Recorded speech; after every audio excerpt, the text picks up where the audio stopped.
अस्सलाम वालेकुम। आज अस्सलाम वालेकुम। आज हम जिस फ़ाइलम के बारे में बात करेंगे, ये फ़ाइलम जो है आपके एग्ज़ाम पॉइंट ऑफ व्यू के हवाले से बहुत ज़्यादा इम्पॉर्टेंट है। आपने इस फ़ाइलम को जो है वो किसी सूरत स्किप नहीं करना। बहुत ज़्यादा इम्पॉर्टेंट शॉर्ट क्वेश्चंस और आपके एमसीक्यूज़ का हब है ये फ़ाइलम, इसीलिए आपका टाइम बगैर वेस्ट किए चलते हैं डायरेक्ट वीडियो की तरफ। आज हम जिस फ़ाइलम के बारे में बात करेंगे that is the phylum arthropoda. ठीक है, ये फ़ाइलम जो है, अगर मैं इसकी बात करूं, ये फ़ाइलम जो है आपका दिस इज़ द लार्जेस्ट फ़ाइलम। ठीक है, आपने याद रखना है कि दिस इज़ द लार्जेस्ट फ़ाइलम, ये सबसे लार्जेस्ट फ़ाइलम है एनिमल किंगडम के बारे में। अगर हम बात करें, ये आपका एमसीक्यू भी है कि सबसे एनिमल किंगडम का लार्जेस्ट फ़ाइलम कौन सा है, that is arthropoda. On the basis of the number of organisms जो कि इसमें एडेड अप हैं, सबसे लार्जेस्ट फ़ाइलम जो है on the basis of number जो है वो आपका आर्थ्रोपोडा है of the phylum Arthropoda of the animal kingdom. ठीक है, इसके अलावा हम इन ऑर्गेनिजम्स को जो कि किंगडम ऑफ एनिमेलिया के अंदर फाइलम आर्थ्रोपोडा के अंदर आते हैं, हम क्या कहते हैं, they are the having the joint appendages. इनके पास जो हैं जॉइंट अपेंडेजेस हैं। ठीक है, अपेंडेजेस हैं इनके पास, यानी इनकी जो लेग्स हैं, जो इनके अपेंडेजेस हैं, दे आर द जॉइंट। ठीक है, और इसके अलावा जो हम बात करते हैं इनके जनरल कैरेक्टरिस्टिक्स की, हम कहते हैं ये ऑर्गेनिजम्स जो हैं, आप लोग देख सकते हैं कि लार्जेस्ट फाइलम है, हम आहिस्ता आहिस्ता जा रहे हैं एडवांसमेंट की तरफ। सो दीज आर, इनमें जो है ये आप लोगों के लिए टिप है याद करना कि जो स्टार्ट के फाइलम होंगे they are the basic ones. जिस तरह जिस हम आगे पढ़ते जा रहे हैं, आप देखें हम आखिरी वाले फाइलम्स की तरफ आ चुके हैं। So they are the developed phylums, evolution होती जा रही है, फाइलम्स भी जो है वो एवॉल्व होते जा रहे हैं, ऑर्गेनिजम्स में भी एवोल्यूशन होती जा रही है। ये जो है क्या है, ट्रिप्लोब्लास्टिक है। ठीक है, अब डिप्लो वाली बात ख़त्म हो चुकी है, 2 बॉडी लेयर्स का किस्सा ख़त्म हो चुका है। अब ऑर्गेनिजम्स जो आ रहे हैं उनमें एवोल्यूशन होती जा रही है, स्पेसिएशन होती जा रही है।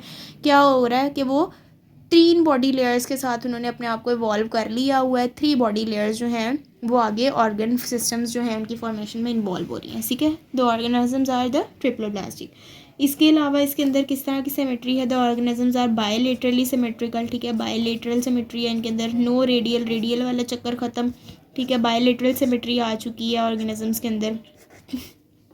और जो है क्या होगा, सीलोम की बात करें तो they would be the coelomates. Body के अंदर जो है वो प्रॉपर बॉडी कैविटी मौजूद है और जो है ये सीलोम की फॉर्मेशन हो चुकी है proper, they are the coelomates. ठीक है, लेकिन हम क्या कहते हैं, ये सीलोमेट्स तो हैं बट हैव हीमोसील। ठीक है, लेकिन इनके अंदर क्या है, हीमोसील होती है, हीमोसील। ठीक है, हीमोसील का मतलब मैंने आपको पिछले फाइलम में भी बताया था जब हमने बात की थी फाइलम मोलस्का के बारे में। लेकिन अगर आप लोगों ने वो वीडियो नहीं देखी, वो भी बहुत ज़्यादा इंपॉर्टेंट फाइलम है, उसका लिंक जो है मैं आपको यहाँ पे आई बटन में दे दूँगी, एंड स्क्रीन पर भी दे दूँगी, आप लोग वो वीडियो भी ज़रूर देख लीजिएगा। ठीक है, अभी जो है मैं आप लोगों के लिए जिन्होंने वो वीडियो नहीं देखी उनके लिए मैं यहाँ पे थोड़ा सा जो है ब्रीफिंग दे देती हूँ कि हीमोसील क्या है। हीम का मतलब होता है ब्लड, सील जो है वो सीलोम से निकला है। इनके अंदर जो है तो ये सीलोमेट्स यानी बॉडी कैविटी इनके अंदर प्रेजेंट है, लेकिन जो है इनके ब्लड को जो है वो हम कहते हैं हीमोसील है वो। तो हीमोसील क्या है कि इसके अंदर जो है ओपन सर्कुलेटरी सिस्टम है। ठीक है, यानी ब्लड जो है वो ओपन स्पेस में मूव कर रहा है, लेकिन जो है it may come in contact with the coelom.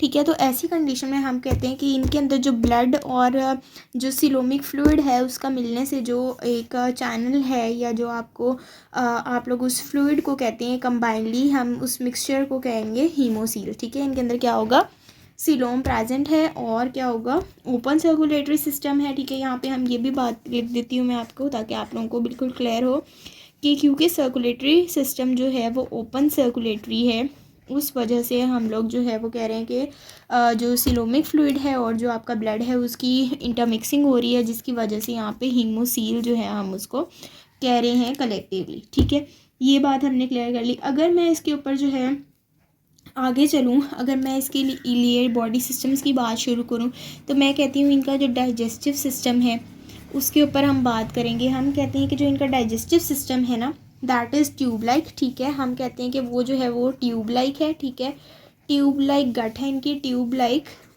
गट। उसमें क्या है, ट्यूब लाइक का मतलब क्या होता है कि एक उसमें माउथ है, माउथ से जो है वो डाइजेस्टिव सिस्टम का स्टार्ट होता है, वहाँ से इनटेक होता है और जो है एनएस के थ्रू जो है वो एक्सक्रीटरी प्रोडक्ट्स जो है वो रिमूव कर दिए जाते हैं बॉडी से। सो एक ओपनिंग जो है बॉडी की दैट इज़ माउथ, और दूसरी ओपनिंग जो है दैट इज़ द एनस, ठीक है। ट्यूब लाइक गट, इस सिस्टम को हम कहते हैं कि that is the tube like gut, हम इसको कहते हैं, ठीक है। और हम इसके ऊपर अगर बात करें हम कहते हैं इसमें एक और बहुत इंपॉर्टेंट पार्ट जो है, अगर हम इसकी बॉडी के ऊपर बात करें, हम कहते हैं कि द बॉडी इज़ सेगमेंटेड, ठीक है। हम कहते हैं बॉडी जो है, बॉडी की हम बात करें, हम कह रहे हैं बॉडी जो है वो सेगमेंटेड है, यानी बॉडी में जो है वो सेगमेंट्स हैं। लेकिन हमने जैसा बात की थी एनालिड्स में कि the body is metamerically segmented, इसमें जो है वो मेटामेरिक सेगमेंटेशन की अगर हम बात करें, मेटामेरिक सेगमेंटेशन, तो हम कहते हैं कि आर्थ्रोपोडा के अंदर मेटामेरिक सेगमेंटेशन जो है वो नहीं है। जिसमें मेटामेरिक सेगमेंट्स का क्या होता है कि इंटरनली भी बॉडी में सेगमेंट्स प्रेजेंट है, एक्सटर्नली भी प्रेजेंट है, लेकिन इसमें क्या है, इंटरनल सेगमेंटेशन नहीं है, बॉडी जो है वो सेगमेंटेड होती है, but there is no metameric segmentation. ये बात भी आप लोगों ने याद रखनी है बहुत अच्छे तरीके से। और जो हम इसमें बात करेंगे, आपको पता है कि आर्थ्रोपोड्स की बॉडी के ऊपर जो है वो होती है काइटिन की deposition, they have chitin deposition, ठीक है। बॉडी उनकी काइटिनस होती है, काइटिन की डेपोजिशन होती है, एनुअल शेडिंग होती है इसमें, जिसको आप लोग एक्डाइसिस कहते हैं, ठीक है। ओल्ड एक्सोस्केलेटन जो है उसकी शेडिंग की जाती है, और जो है न्यू स्केलेटन उसकी ग्रोथ हो जाती है, नया स्केलेटन बन जाता है बॉडी के ऊपर इन केस ऑफ आर्थ्रोपोडा, ठीक है। और इसके अगर एक बहुत ही ज़्यादा इम्पॉर्टेंट पॉइंट जो है उसके बारे में मैं आपके साथ डिस्कस करूँ, तो मैं आप लोगों को यहाँ पे बताती हूँ कि ये पॉइंट जो है आपके एग्ज़ाम पॉइंट ऑफ व्यू से, यहाँ पे मैंने 3 स्टार आप लोगों के लिए लगा दिए ताकि आप लोगों को याद रहे हर सूरत की, ये पॉइंट जो है बहुत ही इंपॉर्टेंट है। वो पॉइंट क्या है, इनके अंदर मौजूद ट्रैकियल सिस्टम का, ठीक है। ट्रैकियल से आप लोगों को आइडिया हो रहा है, ट्रैकियल मीन्स ट्रैकिया से रिलेटेड, मीन्स रेस्पायरेशन से रिलेटेड। ट्रैकियल सिस्टम जो है, ठीक है, it is not link with blood circulatory system. इनका जो ट्रैकियल सिस्टम है, जिसे हम कहते हैं कि बॉडी से जो है वो लंग्स से डीऑक्सीनेटेड ब्लड आता है, हार्ट के पास ऑक्सीजनेशन होती है, बॉडी के डिफरेंट पार्ट्स को रिटर्न करते जाता है, ठीक है। तो इनका जो ट्रैकियल सिस्टम है, यानी इनका जो रेस्पायरेटरी सिस्टम है, इट इज़ नॉट लिंक्ड, ये बात बहुत ज़्यादा ज़रूरी है, it is not linked with, किसके साथ हम कह रहे हैं, उसका कोई लिंकेज नहीं है विद द सर्कुलेटरी सिस्टम, ठीक है। सर्कुलेटरी सिस्टम के साथ उसका कोई लिंक जो है वो मौजूद नहीं है, ये पॉइंट बहुत ज़्यादा इंपॉर्टेंट है, ठीक है। तो इनके ट्रैकियल सिस्टम में जो है वो क्या होता है, स्पायरिकल्स प्रेजेंट होती हैं, ठीक है। स्पायरिकल्स आर प्रेजेंट, स्पायरिकल्स आगे जाके आप लोग देखेंगे फिशेस में भी स्पायरिकल्स जो हैं वो प्रेजेंट होती हैं, ठीक है। स्पायरिकल्स जो हैं ये क्या है, एक्सटर्नल ओपनिंग्स हैं, these are the external openings जो इनमें रेस्पायरेशन के लिए प्रेजेंट होती हैं। एक्सटर्नली यानी हम कहते हैं जो एक्सटर्नली ओपनिंग्स प्रेजेंट है इनके अंदर for respiration, they are called the spiracles. और इनका क्या होता है कि 10 पेयर्स होते हैं, दे आर द 10 पेयर्स, ठीक है। पेयर्स का मतलब है कि एक्चुअल नंबर वुड बी 20, ठीक है, 20 नंबर होंगी। ये पॉइंट जो है आपने स्पायरिकल्स वाला या ट्रैकियल सिस्टम से रिलेटेड, रेस्पायरेटरी सिस्टम से रिलेटेड आर्थ्रोपोड्स का पॉइंट जो है ये बहुत ज़्यादा इंपॉर्टेंट है, इसको आपने दिमाग के अंदर रखना है पेपर की तैयारी करते हुए, ठीक है। इसमें से जो है आपके एमसीक्यूज बनते हैं 20, इन नंबर की हम बात करें, एक्चुअल नंबर उनका 20 होगा। एक और बहुत ज़्यादा इंपॉर्टेंट, बहुत बहुत बहुत ज़्यादा आपको जो है ये पास पेपर्स में क्वेश्चन मिलता है एमसीक्यू के अंदर कि बुक लंग्स जो हैं, बुक लंग्स की अगर मैं बात करूँ, ये क्वेश्चन जो है ना बुक लंग्स का, ये आपके साथ इस हर लेवल के एग्ज़ाम में चलता है, ठीक है। बहुत ज़्यादा इंपॉर्टेंट है कि बुक लंग्स जो हैं ये कहाँ प्रेजेंट है, they are basically the gills, ठीक है। ये गिल्स की तरह एक्ट करते हैं, और ये किसके अंदर होते हैं, they are present in the spiders. Spiders जो हैं they are one of the members of the phylum Arthropoda. और स्पाइडर्स के अंदर जो है वो किस तरह के लंग्स होते हैं, they are the book lungs. ये बहुत ज़्यादा इंपॉर्टेंट क्वेश्चन है, आप लोगों ने इसको हर सूरत जो है वो जहन में रखना है। अगर मैं आपके साथ इसका जो है वो क्रेनियल सिस्टम के बारे में बात करूँ, तो मैं कहती हूँ इसके पास जो है वो वेंट्रल डबल नर्व कोड है, दे have a ventral nerve code, ठीक है। इसके अलावा जो है इनके अंदर गैंग्लिया की भी एवोल्यूशन हो चुकी है, गैंग्लिया भी प्रेजेंट है, ठीक है।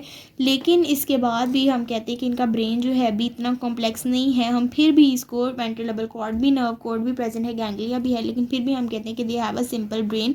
अभी इतनी एवोल्यूशन नहीं हुई in as compare to the brain, ठीक है। और इनके पास इसके अलावा जो है दे हैव सम हम कहते हैं कि असेसरी सेंसरी ऑर्गन्स जो हैं इनके पास प्रेजेंट है, ठीक है। सेंसरी ऑर्गन्स इनके पास जो है प्रेजेंट हैं, जो कि इनको हेल्प करते हैं to in order to respond to their environment, the stimulus, ठीक है। ठीक है, तो अब अगर मैं आपके साथ यहाँ पे इसकी इकोनॉमिक लॉसेस की तो हमने बात की, ये पहला फाइलम है जिसमें हमने इकोनॉमिक लॉसेस के बारे में भी बात की है। हम ज़्यादातर जो है वो क्वेश्चन देखते हैं इकोनॉमिक इम्पोर्टेंस के हवाले से तो ये फाइलम में सिर्फ इम्पोर्टेंस ही नहीं है, तो यहाँ से आपको ये भी पता है कि चलता है कि जहाँ पे कुछ चीज़ों के फ़ायदे हैं वहाँ पे ऑर्गेनिजम्स के नुकसानात भी हैं। ठीक है, किस तरह से अल्लाह ताला ने जो है, हम बायोलॉजी का जो सब्जेक्ट है वो पढ़ते ही इसीलिए हैं, बेसिक हमारा ये है कि हमें इल्म मिले, हमें तालीम हो, हमें पता चले कि अल्लाह ताला ने किस वाइड रेंज में जो है कितनी वैरायटी, कितनी डाइवर्सिटी जो है वो ऑर्गेनिजम्स की माशाल्लाह से पैदा की है। पूरा एक किंगडम है और उसके अंदर हमने फाइलम्स बनाए हैं, सब फाइलम्स बनाए हैं, ऑर्डर्स में उनको डिवाइड किया है। इतनी वास्ट वैरायटी है, अपनी कन्वीनियंस के लिए हमने उनको किस तरह से डिवाइड किया, किस तरह से हम उनको पढ़ने को जो है वो आसान बना सकते हैं। यही तमाम चीज़ें जो है आप लोगों का बेसिक जो फ़र्ज़ है कि आप लोगों को इस चीज़ों के बारे में आगाही हो। ठीक है, so back to our lesson, economic importance की हम बात कर रहे थे। सो हम कहते हैं इकोनॉमिक इम्पोर्टेंस में आप लोग देखते हैं कि जिस तरह से आपके पास हनी बी है, हनी बी से आप लोग देखते हैं, आप लोग प्योर हनी लेते हैं माशाल्लाह से, कितना ज़्यादा एपिस मेलिफेरा। ठीक है, पूरा आपका जो है वो एपीकल्चर की फर्म चलती है इससे। हनी आप लोग देखें किसी भी वर्ल्ड की कंट्री में आप चले जाएं, हनी की मांग जो है वो बहुत ही ज़्यादा है। आप लोग के प्रॉपर हनी फार्म्स होते हैं जिसमें जो कि हनी बीज़ को जो है वो रेयरिंग उनकी की जाती है और उनसे जो है लार्ज अमाउंट ऑफ हनी जो है उसको एक्सट्रैक्ट किया जाता है। ठीक है, सो आप लोग इसमें कहते हैं कि एपीकल्चर की फर्म जो है आपकी इससे लिंक्ड है हनी बीज से। इसके अलावा जो दूसरी मैं आपके साथ बात करूँ, सिल्क वर्म, आप लोगों को पता है सिल्क वर्म से आपका सेरीकल्चर की जो फर्म है, ये बहुत ज़्यादा सेरीकल्चर की मैं आपके साथ बात करूँ। सो सिल्क वर्म क्या आपको पता है, सिल्क रेशम का कीड़ा, उससे आप लोग रेशम लेते हैं और जो है वो रेशम की प्रोडक्शन प्रॉपर जो है इंडस्ट्रियल लेवल पे करवाई जाती है और उससे जो है वो प्योर रेशम जो है वो एक्सट्रैक्ट किया जाता है। पूरी फर्म है, सेरीकल्चर का उसका नाम दिया जाता है। पूरी पूरी इंडस्ट्रीज़, मुल्कों की इकॉनमीज़ इनके ऊपर बेस कर रही हैं। ठीक है, इतना ज़्यादा ये आपकी इकॉनमी में जो है वो कॉन्ट्रीब्यूट करती है। इसके अलावा आप लोगों को पता है कि as a pollinator different insects जो है वो काम करते हैं एज अ पोलिनेटर। ठीक है, आप लोगों की पोलिनेशन का जो फिनोमिनन है, पोलिनेटर्स के तौर पे काम कर रहे हैं ऑर्गेनिजम्स। ठीक है, स्केवेजेस के तौर पे। इसके अलावा जो है कि मैंने आपके साथ जनरल कुछ एग्जांपल जो है इसकी इकोनॉमिक इम्पोर्टेंस के हवाले से डिस्कस किए हैं। इसके अलावा जो है अगर मैं आपके साथ जो है वो क्रस्टेशियंस की एग्जांपल शेयर करूं, क्रस्टेशियंस में अच्छा क्रस्टेशियंस में आप लोगों को बताऊं, क्रस्टेशियंस हम क्या कहते हैं, ये आर्थ्रोपोड्स ही होते हैं। ठीक है, लेकिन क्या है कि जो इक्वेटिक आर्थ्रोपोड्स होते हैं उनके लिए हम स्पेसिफिकली क्रस्टेशियंस की टर्म जो है वो यूज़ करते हैं। बहुत से बच्चों को इसमें भी कन्फ्यूजन होती है कि आर्थ्रोपोड्स एंड क्रस्टेशियंस में जो है वो क्या फ़र्क है। बहुत से टीचर्स जो है वो सेम वर्ड यूज़ करते हैं, हम कहते हैं ऑर्थ्रोपोड्स भी कहते हैं उसको, क्रस्टेशियंस भी कहते हैं। सो क्या होता है कि जो लैंड के ऊपर रहते हैं ना ऑर्थ्रोपोड्स, जो लैंड लिविंग ऑर्थ्रोपोड्स हैं उनको हम ऑर्थ्रोपोडा, स्पेसिफिक ऑर्थ्रोपोडा कहते हैं। लेकिन अगर हम उसमें से भी स्पेसिफाई करें कि उसमें से इक्वेटिक ऑर्थ्रोपोड्स को हम अलग कर लें, ये इक्वेटिक भी होते हैं और लैंड लिविंग भी होते हैं। सो जो इक्वेटिक ऑर्थ्रोपोड्स हैं उनको हम नाम देते हैं क्रस्टेशियंस का। ठीक है, सो यहाँ पर हम कहेंगे द इक्वेटिक ऑर्थ्रोपोड्स जो है ना, इक्वेटिक ऑर्थ्रोपोड्स को हम क्रस्टेशियंस का नाम देते हैं। और इसकी एग्जांपल्स भी आप लोग याद रख लीजिए ताकि आपको एग्जाम पॉइंट ऑफ व्यू से जो है वो मसला ना हो। काइक्लॉप्स जो है वो इसकी एग्जांपल है, डिफ्निया। ठीक है, डेफनिया, ये दो examples I think these would be enough. यही एग्जाम पॉइंट ऑफ व्यू से पास पेपर्स में भी मुझे देखने को मिली, तो मैंने आप लोगों के साथ यहाँ पे शेयर कर दी हैं। यहाँ पे जो है आप लोगों का मोस्ट इंपॉर्टेंट फाइलम आर्थ्रोपोडा जो है वो कवर अप हो चुका है। मैंने कोशिश की है कि आपकी बुक से भी और एग्जाम पॉइंट ऑफ व्यू से भी पास पेपर्स में भी जितने इंपॉर्टेंट क्वेश्चन थे वो तमाम के तमाम जो है मैंने आप लोगों के साथ यहाँ पे क्लियर करने की कोशिश की है। फिर भी आपको कोई बात में कन्फ्यूजन है तो आप लोग कमेंट सेक्शन में मुझसे लाजमन पूछ लीजिएगा। अगर आपने बाकी फाइलम्स की वीडियोस नहीं देखी तो कंप्लीट एक प्लेलिस्ट किंगडम एनिमेलिया के नेम से मैंने अपने चैनल पर बना के रखी हुई है। आप लोग वहाँ पर जाएं, अपने टॉपिक ऑफ इंटरेस्ट के मुताबिक जो है तमाम के तमाम एग्ज़ाम ओरिएंटेड एग्ज़ाम के लिहाज से प्रेपरेशन की तैयारी के लिए आप लोगों के लिए मैंने प्लेलिस्ट बना के रखी है। हर फाइलम की अकॉर्डिंग आपको जिस फाइलम की वीडियो देखनी है आप वहाँ पे देखिए, उसको लाइक भी कीजिए और अपने दोस्तों के साथ भी उसको शेयर कीजिए ताकि तमाम के तमाम बच्चों के लिए जो है बहुत ज़्यादा आसानी हो एग्ज़ाम की प्रेपरेशन के हवाले से। और जो है अभी तक के लिए इतना ही। इंशाल्लाह नेक्स्ट वीडियो में हम लोग फाइलम इकोनोटर्म्स के बारे में बात करेंगे। Till then take care of yourself, दुआ में याद रखिएगा। अल्लाह हाफिज़। नेक्स्ट अगर मैं इनकी रिप्रोडक्शन आपके साथ शेयर करूं कि किस तरह की फाइलम आर्थ्रोपोडा के ऑर्गेनिजम्स में जो है वो रिप्रोडक्शन का फिनोमिनन जो है वो किस तरह होता है। दे हैव पेयर डक्ट्स में, इसके मैं आपको कहती हूँ कि इनके पास जो है दे हैव पेयर डक्ट्स, इनके पास पेयर डक्ट्स हैं। इसके अलावा जो है इनके जो है वो डिफरेंट फेजेस ऑफ ग्रोथ आप इनमें देखने को आपको मिलती हैं। फर्स्ट टाइम जो है यानी मेटामॉर्फोसिस का जो फिनोमिनन है, मैं आपको कहती हूँ मेटामॉर्फोसिस जो है, ठीक है, यानी एग से एडल्ट, एडल्ट से एग से एडल्ट तक बनने में जो डिफरेंट फेजेस आती हैं, जो लाइफ साइकिल है, या आप इसको कहते हैं कि डिफरेंट इसमें आपको जो है वो फेजेस ऑफ ग्रोथ देखने को मिलती हैं। तो इसको आप कहते हैं कि मेटामॉर्फोसिस, यानी एक पूरा लाइफ साइकिल इनमें आपको देखने को मिलता है इनकी, अगर हम रिप्रोडक्शन की बात करें, ठीक है। और जो है आप लोगों को पता है कि इनकी ये सिर्फ इकोनॉमिक इम्पॉर्टेंस ही नहीं है, आर्थ्रोपोडा की जो है आप लोग देखते हैं कि बहुत से ये as a vector of disease काम करते हैं, ठीक है। वेक्टर ऑफ डिजीज़ का मतलब है कि डिजीज़ के स्प्रेड में इनका रोल है। आप लोग देखते हैं कॉकरोचेस जो हैं, ब्लैटेला जमैनिका जिसको कॉमन जो है उनका साइंटिफिक नेम है, आप लोग देखते हैं कि आपके घर में हर जगह कॉकरोचेस आप लोगों को देखने को मिलते हैं। ये सिर्फ ये नहीं है कि ये बहुत सारी बीमारियां फैलाने की भी वजह बनते हैं। इसके अलावा आप देखें मॉस्किटो की अगर हम बात कर लेते हैं तो वो जो है आपका मलेरिया के स्प्रेड में जो है वो इन्वॉल्व है। डेंगू आप देख रहे हैं, ठीक है। इसके अलावा जो है लोकस की अगर हम बात करें, फील्ड्स के अंदर आप लोग देखते हैं कि बहुत से फार्म्स में जो है डिस्ट्रक्शन कॉज करती है, आपकी खड़ी तैयार फसल को जो है वो डिस्ट्रक्ट कर देती है, ख़राब कर देती है। बहुत ज़्यादा इकोनॉमिक लॉस जो है इस फाइलम से लिंक्ड है, ठीक है। तो मैंने यहाँ पे आपके साथ 2-3 पॉइंट शेयर किए हैं कि ये एज अ वेक्टर, ठीक है, डिजीज़ के लिए जो है as a vector of different disease काम करती है। आपका जिस तरह के मैंने आपको एग्जांपल में शेयर किया, डेंगू है, आपका मलेरिया है, ठीक है।